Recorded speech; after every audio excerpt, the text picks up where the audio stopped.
ॐ शन्नो मित्रः शं वरुणः शन्नो भवद्वर्यमा शन्न इन्द्रो बृहस्पतिः शन्नो विष्णुरुक्रमः नमो ब्रह्मणे नमस्ते वायो त्वमेव प्रत्यक्षं ब्रह्मासि त्वमेव प्रत्यक्षं ब्रह्म वदिष्यामि ऋतं वदिष्यामि सत्यं वदिष्यामि तन्मामवतु तद्वक्तारमवतु अवतु माम् अवतु वक्तारम् ॐ शान्ति शान्ति शान्ति। शङ्करं शङ्कराचार्यं केशवं बादरायणं सूत्रभाष्यकृतौ वन्दे भगवन्तौ पुनः ईश्वरो गुरुरात्मेति मूर्तिभेदविभागिने व्योमवद्व्याप्तदेहाय दक्षिणामूर्तये नमः। ॐ शान्ति शान्ति शान्तिः।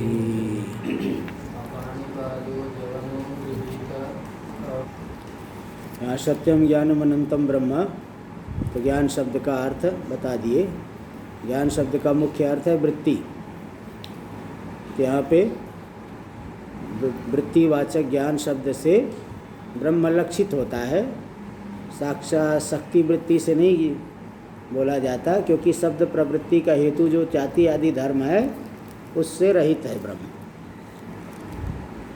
तो ये बता दिए।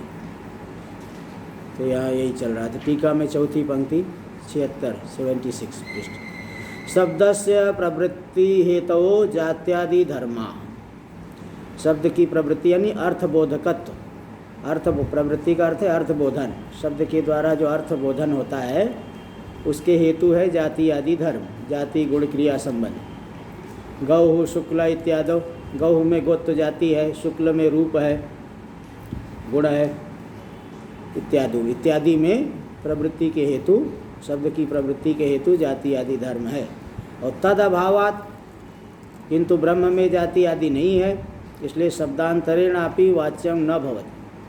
केवल ज्ञान ही नहीं, अन्य शब्दों से भी वह वाच्य नहीं बनता है। इसी बात को बता रहे हैं। तथा इति भाष्य में, तथा सत्य शब्देनापि ब्रह्म लक्ष्यते न तो उच्यते। सत्य शब्द से भी ब्रह्म लक्षित होता है, शक्ति वृत्ति से नहीं कहा जाता।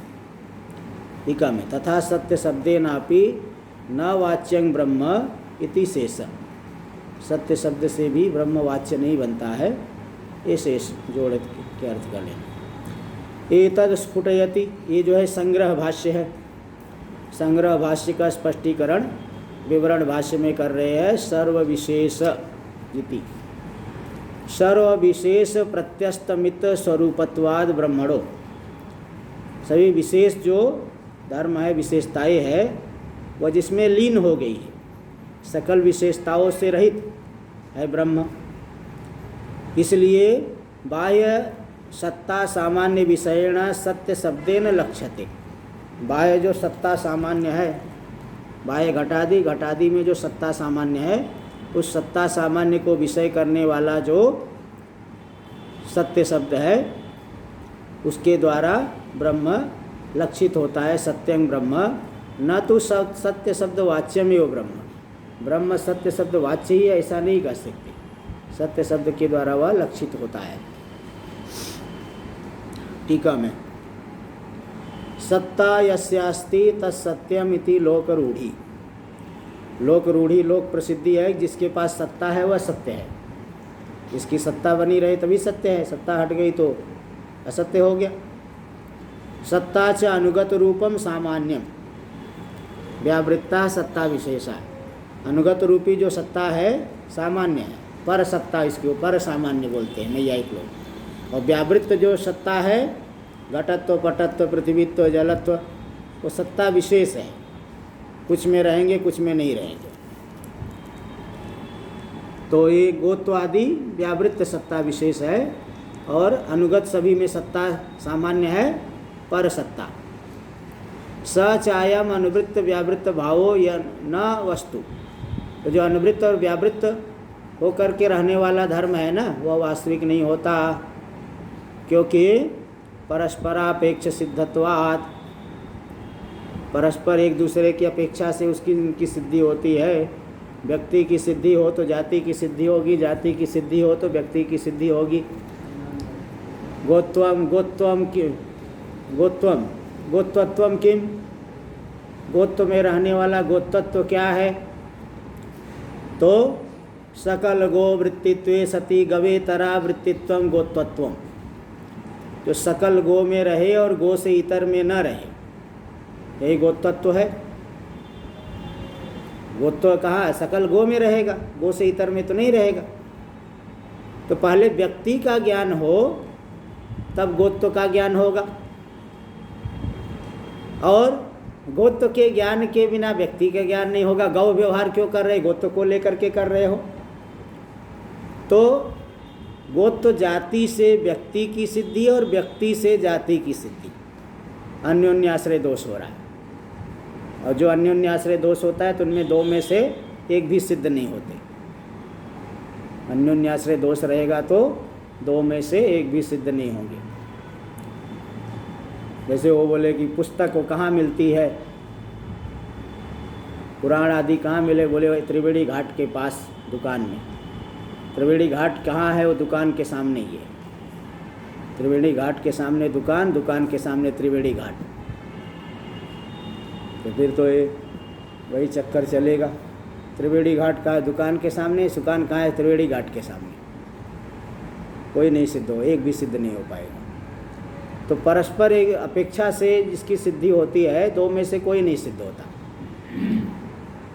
अन्योन्याश्रयाणि च कार्याणि न प्रकल्प्यन्ते, व्याकरण में भी कहा गया है अन्योन्याश्रित कार्य सिद्ध नहीं होते हैं। तो ये जो व्यावृत्त अनुवृत्त व्यावृत्त स्वभाव वाला है, ये परस्पर अपेक्ष सिद्धि वाला होने से वस्तु वास्तविक नहीं है। अतो यस्मिन् अयम व्यावृत्तानुवृत्त भाव कल्पितः, जिसमें ये व्यावृत्त अनुवृत्त भाव कल्पित है, तद व्यावृत्तानुगतं ब्रह्म, हाँ तद उससे अव्यावृत्त अनुगत ब्रह्म लक्षित हो रहा है। जिसमें यह व्यावृत्त अनुवृत्त भाव लक्षित हो कल्पित हो रहा है, उससे अव्यावृत्त और उससे अनुगत, उससे व्यावृत्त भी नहीं है और उसमें अनुगत भी नहीं है। अनुगत तो जो दो रहे, वैसे घड़े के अंदर पानी, घड़े में जल, तो ब्रह्म ऐसा थोड़ी है। ब्रह्म तो सर्वात्मक है, अनुगत क्या है? अनुगत नहीं है। तो तत् उससे अव्यावृत्त और उससे अनुगत जो ब्रह्म है लक्षित हो रहा है।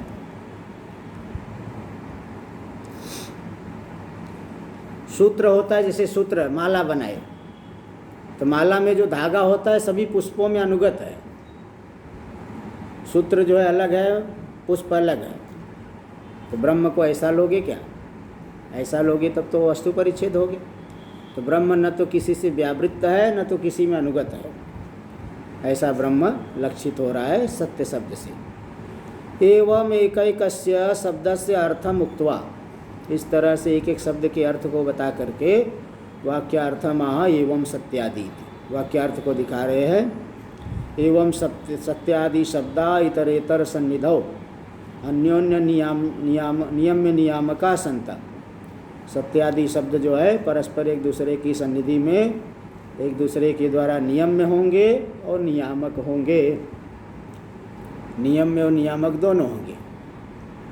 हाँ, सत्य ज्ञान से नियम्य होगा सत्य, सत्य से नियम्य है ज्ञान। नियम्य नियामक होते हुए सत्यादि शब्द वाच्यान वाच्यात निवर्तका, सत्यादि शब्द वाच्य पदार्थ से ब्रह्म को निवृत्त कर देंगे।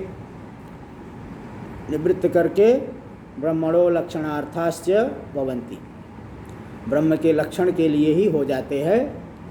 तो सत्य मतलब जो असत्य नहीं है, लौकिक सत्य असत्य होते, वो असत्य नहीं है।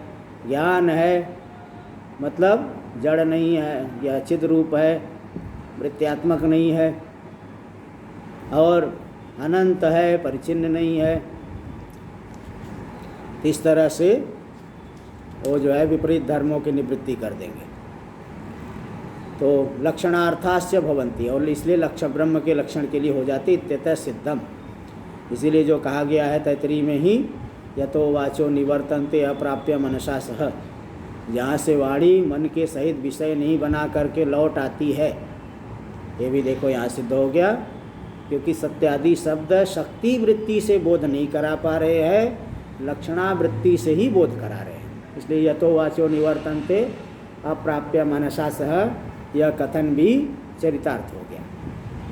इसी तरह से अनिरुक्ते अनिलयने च इति च अवाच्यत्वम, और निरुक्त उसका वाणी से निर्वचन नहीं हो सकता, अनिलयन उसका कोई आधार नहीं है। इति च अवाच्यत्वम, इस तरह से अवाच्य रूप से कहा गया है ब्रह्म को, किसी शब्द का वाच्य नहीं है। नीलोत्पलवद अवाक्यार्थत्वम च ब्रह्मणा, नीलोत्पल के समान वह वाक्यार्थ नहीं, वहाँ तो विशेषण विशेष भाव द्योतित हो रहा है, या नीलोत्पलवद नहीं लेना है अर्थ। टीका में देख लीजिए, यद्यपि सत्यादि शब्दानां ब्रह्मणा मुख्यो अन्वय, सत्यादि शब्दों का मुख्य अन्वय होगा ब्रह्म के साथ। सत्यम किम ब्रह्म, ज्ञानम किम ब्रह्म, अनंतम किम ब्रह्म, तो सबका मुख्य अन्वय तो ब्रह्म के साथ ही होगा, क्योंकि विशेषण का परस्पर संबंध बाद में बनता है। आपस में संबंध जो है पहले हो, आपस में संबंध बाद में, और सीधे जो है मुख्य के साथ संबंध होता है। जैसे यहाँ पे आए, पहले आश्रम से संबंध बना, बाद में आपस में मित्रता हुई, पार्ष्टिक अन्वय इसी को बोलते हैं। अरुणया पिंगाक्षा एक हायन्या गवा सोमम कृणाति, अरुणया कृणाति, पिंगाक्षा कृणाति, गवा कृणाति, एक हायन्या कृणाति, सबका कृणाति के साथ अन्वय, इसके द्वारा खरीदता, इसके द्वारा खरीदता, इसके द्वारा खरीदता। तरुणया, अरुणा है लाल रंग, लाल रंग बिना जो है पदार्थ में ही रहेगा, पदार्थ को छोड़ के नहीं रहेगा। अरुणया कया, तो गवा, पुनश्च किम विशिष्टया गवा एक हायन्या, पुनश्च किम विशिष्टया गवा पिंगाक्षा।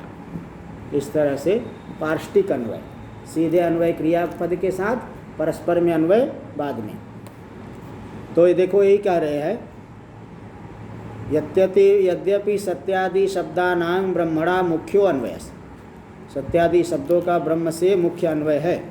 तथापि अरुणया एक हायन्या दिवत, वो जो मीमांसा में उदाहरण आया है, अरुणया पिंगाक्षा एक हायन्या गवा सोमम कृणाति, हाँ, तो एक हायन्य, अरुणया एक हायन्यादिवत, हायन्या इत्यादि के समान पार्ष्टिक अन्वय, पार्ष्टिक यानी पृष्ठे भव इति पार्ष्टिक, परस्पर पहले तो क्रिया के साथ सीधे अन्वय हुआ, और परस्पर अन्वय बाद में होता है। जैसे सीधे आश्रम के साथ संबंध बना, और बाद में मित्रता अन्य लोगों से बाद में हुई, ते पार्ष्टिक अन्वय बोलते हैं। तो पार्ष्णिक अन्वय न इतर सन्निधौ, एक दूसरे की सन्निधि में जब है तो अन्योन्या से वृत्ति नियामका भवंती। कैसी कैसी लाल, कौन है लाल रंग विशिष्ट, कौन है गाय, और कैसी है वह, 1 वर्ष की है, और वह 1 वर्ष वाली कैसी है, हाँ पीली आँख वाली है, पीली आँख वाली कैसी है, अरुणा लाल रंग की है, लाल रंग वाली कैसी है, फिर ये जो है बता देंगे 1 वर्ष की है। परस्पर एक दूसरे के, लाल रंग वाली भी कोई भी नहीं उठा लेना, 1 वर्ष की होनी चाहिए, परस्पर एक दूसरे को हाँ तो अलग करके दिखाएंगे, वृत्ति के नियामक हो जाएंगे।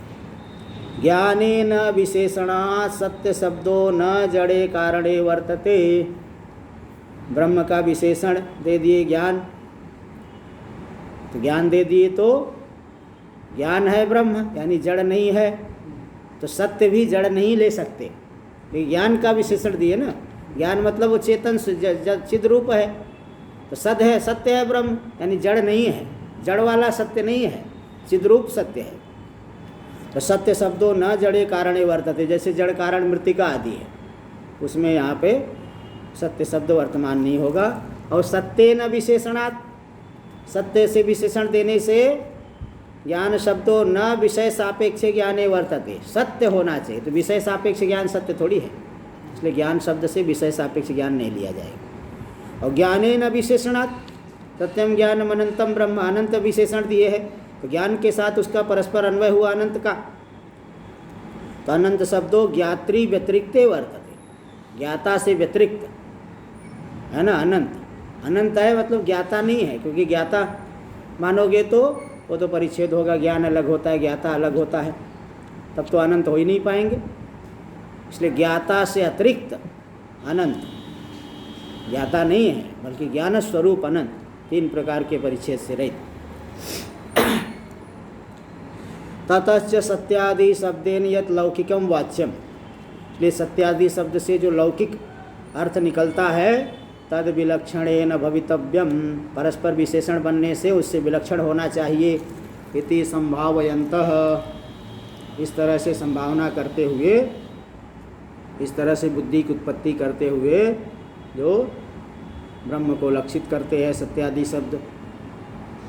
सकल लौकिक अध्यास अधिष्ठानं ब्रह्मत्वेन लक्षयन्ति इत्यर्थ। सकल लौकिक अध्यास का अधिष्ठान है ब्रह्म, उस ब्रह्म रूप से अधिष्ठान को लक्षित कर देते हैं सत्यादि शब्द। ततः किम फलति, इससे क्या फल निकलेगा। इत्यतः अतः सिद्धम, इस पे यहाँ बता दिए कि अतः सिद्धम ये जो है अवाच्यत्वम, वाच्य नहीं है और अवाक्यार्थ, तो वाक्यार्थ रूप नहीं है ब्रह्म, तो लक्षित होता है। टीका में शक्त्याबोधक शब्दानंगीकारात्, शक्ति वृत्ति से यहाँ शब्द को बोधक नहीं माना गया, इसलिए अवाच्यत्वम, अवाच्य है ब्रह्म, किसी शब्द का वाच्य नहीं है। और सकल अनिष्ट व्यवच्छेदेन एकस्य लक्ष्यत्वाभ्युपगमात्, सकल अनिष्ट अविद्या और अविद्या कार्य का व्यवच्छेद करके एक ही लक्षित हो रहा है, इसलिए गुण गुण्यादि संभेद रूप वाक्यार्थ वैलक्षण्यम, गुण गुणी आदि का मिश्रण रूपी जो वाक्यार्थ होता है नीलम उत्पलम में, वो नहीं है। भूतलम घटवत, वहाँ देखो अन्वय संबंध हुआ, तो संसर्ग अथवा विशेषण विशेष भाव रूपी वाक्यार्थ यहाँ नहीं है, अखंड अर्थ लक्षित होता है। तो गुण गुण्यादि संभेद रूप वाक्यार्थ वैलक्षण्यम च ब्रह्मणा सिद्धम इत्यर्थ। गुण गुणी आदि का जो मिश्रण रूपी वाक्यार्थ है उससे विलक्षणता ब्रह्म में सिद्ध हो गई है इत्यर्थ।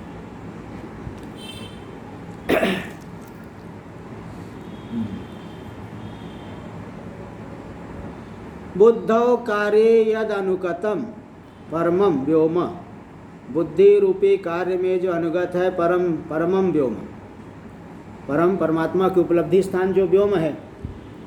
अव्याकृताख्यम, अव्याकृत संज्ञक माया संज्ञक जो है, तस्मिन् निहितम, उसमें निहित है। हाँ मंत्र आया है वहाँ,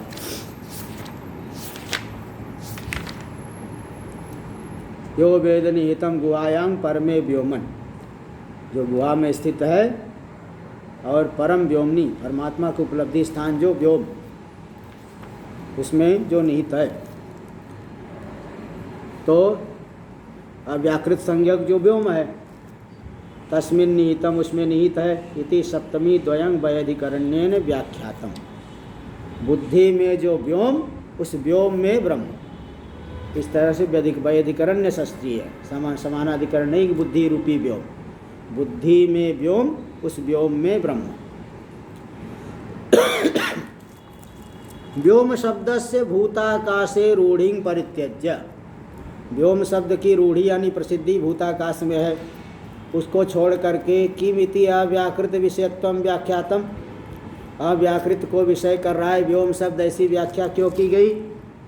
तत्र, इस विषय में उत्तर दे रहे हैं तद्धि, तद्धि आया तथा तद यथा व्याख्यातम, यहाँ तो दिया है। हाँ आगे आ रहा है भाष्य में, पहले भाष्य देख लीजिए। तद यथा व्याख्यातं ब्रह्म, ब्रह्म की व्याख्या की जा चुकी है। सत्यम ज्ञानम अनंतम ब्रह्म की व्याख्या कर दी गई। फिर व्याख्यात जो ब्रह्म है, जैसी व्याख्या की गई उस प्रकार का जो ब्रह्म है, उसको यो वेद, जो मुमुक्षु आत्म रूप से जान लेता है, विजानाति निहितम स्थितम गुहायाम, गुहा में बुद्धि रूपी, बुद्धि में जो गुहा, उस गुहा में जो स्थित है उसको जो जानता है। तो गुहा का अर्थ क्या है? गुहते संवरणार्थस्य निगूढ़ा अस्याम यात्री ज्ञान गे ज्ञात्री पदार्था इति गुहा बुद्धि। गुहु संवरणे धातु है। उस गुहु संवरणे धातु से पहले यह प्रत्यय कर दो, फिर जो है टाप आदि करके हलस्य से क्या सूत्र है? हलस्य, इसे यह प्रत्यय करके टाप कर देंगे तो गुहा बन जाएगा। तो निगूढ़ा अस्याम ज्ञात्री ज्ञान गे ज्ञात्री पदार्था इति गुहा बुद्धि, जिसमें छिपे हुए है ज्ञान गे और ज्ञात्री पदार्थ। बुद्धि को लेकर के ही ज्ञान, बुद्धि को लेकर के ही गे, बुद्धि को लेकर के ही ज्ञाता बनता है, एक ही चैतन्य। तो जिसमें तीनों छिपे हुए हैं, इसलिए बुद्धि हो गई गुफा। जैसे गुहा में, जंगल में जो गुहा होती, गुहा के भीतर कोई सिंह व्याघ्र आदि छिपे रहते हैं, ऐसे यहाँ ज्ञात्री ज्ञान गे पदार्थ जिसमें छिपे हुए, वह हो गई गुहा यानी बुद्धि। अथवा दूसरा अर्थ कर रहे हैं, गूढ़ौ अस्यांग भोगापवर्गौ पुरुषार्थौ इति वा, जिसमें भोग और अपवर्ग रूपी पुरुषार्थ दोनों ही छिपे हुए हैं। बुद्धि में ही भोग और बुद्धि में ही मोक्ष। आत्मा में कुछ होता जाता नहीं है, बुद्धि में ही सब होता है। तो ये पुरुषार्थ जिसमें छिपे हुए हैं, इसलिए गुहा हो गई। इति वा तस्यां परमे प्रकृष्टे व्योमनि, उस परम प्रकृष्ट व्योम में, पहले व्यधिकरण अन्वय किए, अब समानाधिकरण। तस्यां परमे प्रकृष्टे व्योमनि, व्योमन्याकाशे अव्याकृताख्ये, अथवा ऐसे व्यधिकरण ही ले लीजिए। उस बुद्धि में जो परम प्रकृष्ट व्योम है, आकाश है, अव्याकृत संज्ञक है, उस अव्याकृत माया में ही लक्षित होता है ब्रह्म।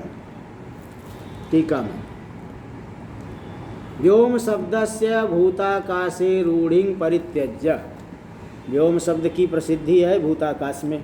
उस भूताकाश में रूढ़ी का परित्याग करके किमिति अव्याकृत विषयत्वं व्याख्यातम, अव्याकृत विषयत्व की व्याख्या क्यों की जा रही? अव्याकृत को विषय करेगा व्योम शब्द, ऐसे क्यों व्याख्या कर रहे हैं? तत्र, इस विषय में उत्तर दे रहे हैं। तद्धि इति भाष्य में, तद्धि परमं व्योम, वही जो है अव्याकृत ही परमं व्योम है, सर्वोत्कृष्ट व्योम है। क्यों? क्योंकि बृहदारण्यक में भी आया है, एतस्मिन् खल्वक्षरे गार्गी आकाश ओतस्य प्रोतस्य, इसी अक्षर परमात्मा में ही अव्याकृत आकाश ओत प्रोत है। इति अक्षर सन्निकर्षात्, अक्षर परमात्मा का वहाँ सन्निकर्ष होने से ऐसा अर्थ लेना पड़ेगा। गुहायां व्योमनि इति वा सामानाधिकरण्यात्, अभी तक तो गुहायां व्योमनि व्यधिकरण लिए, अब गुहा रूपी व्योम, ऐसे समानाधिकरण ले लो। जो गुहा का अर्थ है वही व्योम का अर्थ है। तो गुहायां व्योमनि इति वा सामानाधिकरण्यात् अव्याकृताकाशमेव गुहा, यहाँ बुद्धि को नहीं लेकर के सीधे अव्याकृत आकाश को ही ले लिए, वो गुहा है। तत्रापि निगूढ़ा सर्वे पदार्था, क्योंकि अव्याकृत माया में ही तो सारे पदार्थ छिपे हुए हैं। त्रिषु कालेषु, तीनों कालों में सकल पदार्थ अव्याकृत में ही छिपे हुए हैं। क्यों? क्योंकि कारणत्वात् सूक्ष्मतरत्वात् च, अव्याकृत कारण है, अत्यंत सूक्ष्मतर है, इसलिए उसमें सभी पदार्थ छिपे हुए हैं। टीका में देख लीजिए, भूताकार्यस्य कार्यत्वेन अपरमत्वात्, भूताकाश तो स्वयं कार्य रूप है, इसलिए परम नहीं है, अपरम है। अपरम, परम नहीं। परम तो जो श्रेष्ठ होता है, निरतिशयत्वे सति क्षय शून्यत्वम, तो परम ये भूताकाश तो स्वयं कार्य है। तो इसलिए वो परम नहीं है। इसलिए अव्याकृताकाशस्य कारणत्वेन, किंतु अव्याकृत आकाश तो कारण है, कारण होने के कारण परमत्व विशेषण संभवात, परमत्व विशेषण उसमें संभव है। इसलिए शाखांतरे शतपथे, अन्य शाखा में शतपथ ब्राह्मण में अक्षरेण ब्रह्मणा सामीप्यावगमात, बृहदारण्यक में अक्षर ब्रह्म से उसकी समीपता बताई गई है। उसी अक्षर ब्रह्म में आकाश ओतप्रोत है। इसलिए अव्याकृतं व्योम शब्देन लक्ष्यते इत्यर्थ, अव्याकृत ही माया ही व्योम शब्द से लक्षित हो रही है। एवं पराभिप्रायण व्याख्याय, इस तरह से पर अन्य के अभिप्राय से व्याख्या करके स्वाभिप्रायं व्याचष्टे, अब अपने अभिप्राय को स्वयं आप क्या अर्थ का मानते हो। दूसरे लोग जो मानते हो मानते हैं, ठीक है, अन्यत्र जो अर्थ किया गया उस छोड़ो, आप क्या अर्थ मानते हो बताओ, आपका अभिप्राय क्या है। तो अपना अभिप्राय ही बता रहे, हार्दम एव तु, भाष्य में तस्मिन् अंतर्निहितं ब्रह्म, उसी गुहा में ही, इसमें अव्याकृत में ही ब्रह्म अंतर्निहित है, ब्रह्म उसी में जो है छिपा हुआ है। ये तो अन्य के अभिप्राय से बता दिए। अब यहाँ अपने अभिप्राय से बता रहे, हार्दम एव तो परमम व्योम, हृदय में है ना, हृदय में बुद्धि, यानी ब्रह्म बुद्धि में है, बुद्धि हृदय में, हृदयाकाश में है। अच्छा, हाँ एक मिनट, हाँ ठीक ठीक ठीक, ये टीका में ही देखते रहे। हृदय में जो, हृदयाकाश में बुद्धि, और बुद्धि में जो ब्रह्म, बुद्धि में ब्रह्म विशेष रूप से अभिव्यक्त हो रहे, तभी तो जीव रूप से व्यवहार कर रहा है।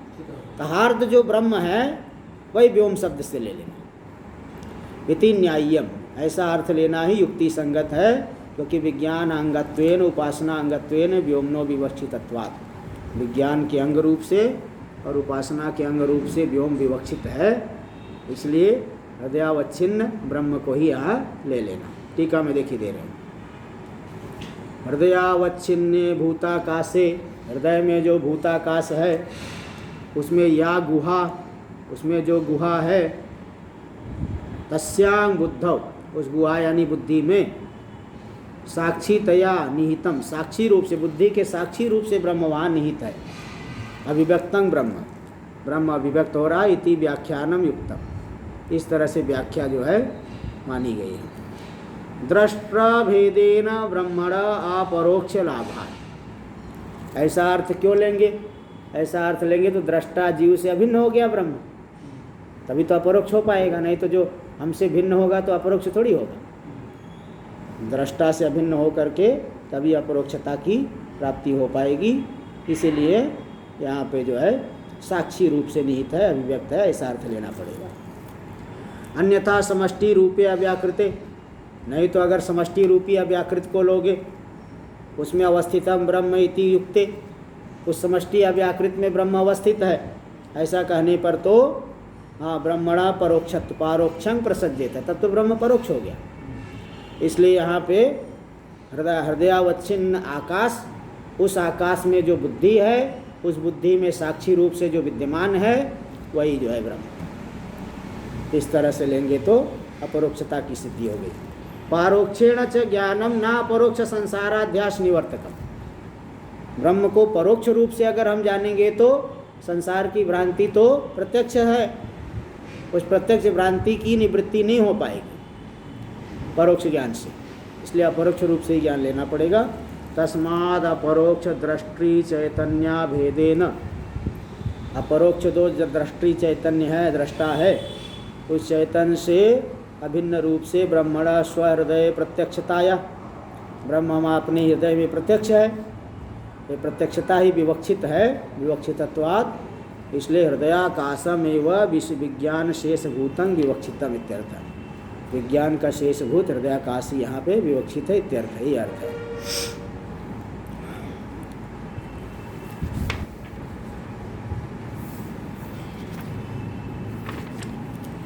यदुक्तं भूताकाशस्य परमत्वानुपत्तिरिति, बोले अगर अब यहाँ तो आपने भूताकाश को ले लिया व्योमन पद से, तो परम परम में विशेषण तो नहीं बन पाएगा। पहले विरोध दिखाए थे, तो परम ऐसा विशेषण कैसे बनेगा? तो यदुक्तं भूताकाश से परमत्वानुपत्ति रीति, जो ये पहले कहा गया कि भूताकाश परम नहीं हो सकता है क्योंकि वो कार्य है, कार्य कभी पर नहीं हो सकता है, परम नहीं हो सकता है, उसकी अनुपत्ति जो बताई गई, तत्र इस विषय में भी अब उत्तर देना पड़ेगा। तो उत्तर दे रहे त्यो वा इति।